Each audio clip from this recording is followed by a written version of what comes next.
Assalamualaikum warahmatullahi wabarakatuh. Nami kula Sarah Fabrianti saking kelas 9H. Kula jumeneng mriki badhe ngaturaken pidato.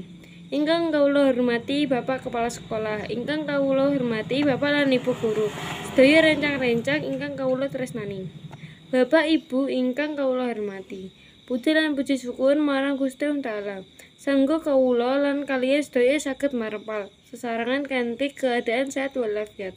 Dumateng ingkang kula tresnani. Dinten menika kula badhe ngaturaken tujuanipun ingkang masalah kebersihan lingkungan.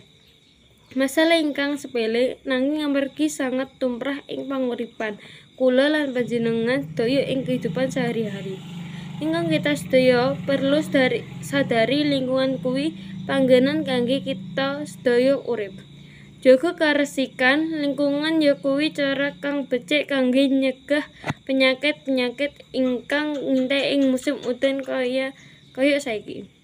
Jaga karesikan lingkungan saged diwiwiti saking ngresiki selokan, mbuang sampah ing pageman ingkang sampun disediakno.